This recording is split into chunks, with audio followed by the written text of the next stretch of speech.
Toujours accompagné du fidèle Jack Angus, deuxième du nom. Je suis extrêmement heureux de vous retrouver aujourd'hui pour une nouvelle vidéo en rapport avec Eternals, parce que vous le savez, ce film m'a vraiment plu. Et concernant ce film-là, j'ai énormément de théories. Et quand je te dis énormément, c'est énormément. Il y aura pas mal de vidéos qui arriveront ces prochains jours, ces prochaines semaines. Au moins, je sais que si certaines personnes veulent du Eternals, eh bien, ils en auront pour plusieurs jours. Voilà, j'espère que ça vous plaira. En tout cas, je remets le petit bonnet en place et j'espère que tu passeras un bon petit moment en ma compagnie. Sachant qu'aujourd'hui dans cette vidéo, je vais te parler des easter eggs d'Eternals. Alors, j'ai pris mon temps parce que je me suis dit que tout le monde ne l'avait pas vu. Ça fait à peu près une semaine. Et évidemment, cela contiendra des spoilers, puisque je vais te parler de détails précis de ce film-là. En tout cas, j'espère que tu es bien accroché. Il y avait pas mal de petites références assez discrètes et assez stylées, donc on est parti. On commence tout de suite avec ce qui vous a titillé la plupart du temps, c'est vrai. Et moi aussi, parce que je me suis dit, mais est-ce qu'ils ont le droit de faire ça? C'est tout simplement les références à l'univers DC Comics. Vous le savez, ou peut-être pas,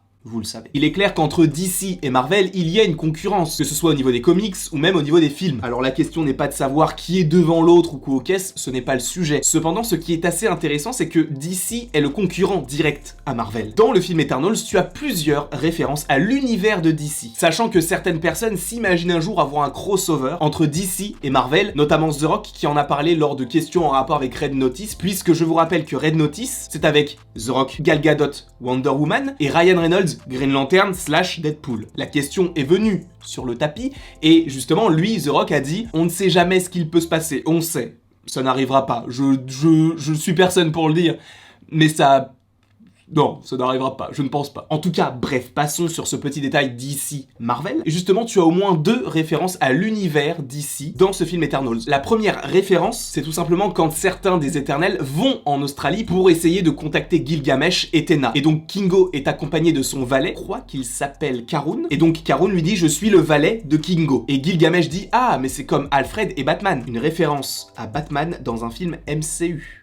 C'est fort. Mais ce n'est pas la seule référence, puisque quand Ikaris et Cersei se rendent chez Phastos, son enfant dit à Ikaris « Mais je te reconnais, tu es Superman ». Et il lui dit « Non, moi, je ne porte pas de cape ». Pareil, c'est une référence plutôt stylée et j'ai adoré. Par ailleurs, toujours en lien avec cette scène-là, tout en passant sur un autre détail, Phastos, pour essayer de ne pas dire que c'est Ikaris, va l'appeler Isaac. Et Isaac, c'est tout simplement le nom qu'il a dans le comics Eternals. Puisqu'en fait, au tout début, Ikaris se fait appeler Ike Harris. En gros, son prénom, c'est Ike. Cependant, dans des pays anglophones, le prénom Ike est le diminutif d'Isaac. Ainsi, il l'appelle comme ça en référence aux comics. Et c'est tout simplement le même principe pour le personnage de Cersei, qui dans les comics se fait appeler Sylvie. Attention à ne pas confondre avec la Sylvie de Loki. Mais est-ce que vous aviez réellement besoin de moi pour savoir cela? Je ne pense pas. Et il y avait un autre easter egg plutôt intéressant, lorsque Makkari est dans le domo, on voit une petite armure en haut à droite, qui fait référence à des artefacts égyptiens. Est-ce qu'il n'y aurait pas une toute petite référence par rapport au personnage de Moon Knight, sachant que le personnage de Moon Knight est extrêmement lié à l'Égypte antique? Je pense que ce n'est pas impossible. Toujours en référence avec Ikaris, Ikaris est tout simplement un personnage inspiré du personnage d'Ikar. Je vous l'ai dit, attention, spoiler, mais à la fin du film, il va se suicider et se diriger vers le soleil pour mourir. C'est en lien avec le mythe d'Ikar qui a volé trop près du soleil. Et justement, c'est une petite référence et on y vient notamment dans le film, on en parle. Et par ailleurs, les références au mythe, il y en a énormément dans ce film-là. À commencer lorsqu'ils sont dans le domo, où justement Tena va manier une épée et le personnage de Sprite va lui demander si c'est l'épée d'ébène. Et elle va lui dire non, c'est Excalibur. Et Sprite va lui dire c'est vrai que Arthur avait un crush sur toi. Il y a beaucoup trop de références. L'épée d'ébène, c'est tout simplement l'épée qui est dans la deuxième scène post-générique en lien avec Black Knight et Blade, puisque c'est tout simplement l'épée de Black Knight. Mais ensuite tu as Excalibur, qui est donc l'épée d'Arthur Pendragon dans la mythologie. Tout ça en lien avec Camelot. Et si on reste dans la mythologie mais qu'on change de pays et qu'on passe à une mythologie plus nordique, quand ils sont en train de manger en Australie chez Gilgamesh et Tena, tu as les personnages qui parlent de personnages que nous connaissons déjà. Ils parlent d'Odin, le fait que certains des Éternels aient aidé Odin face à Laufey à Townsberg, donc une référence au premier film Thor. Donc durant la bataille que tu vois au début du film, en soi, il y avait des Éternels qui accompagnaient Odin, et en plus de ça, Kingo te dit « Je me souviens de Thor, je le connaissais quand il était petit, aujourd'hui il ne s'en souvient plus, mais je l'ai connu quand il était tout bébé. » C'est stylé ça aussi, il faut le dire, c'est stylé. Par la suite, pour les easter eggs un petit peu plus évidents, Dane Whitman est tout simplement le Chevalier Noir, donc Black Knight, que l'on découvre par la suite dans la seconde scène post-générique avec l'épée d'ébène. Je ne vous parlerai pas précisément de ce personnage-là puisque Comics Guardian a fait une très bonne vidéo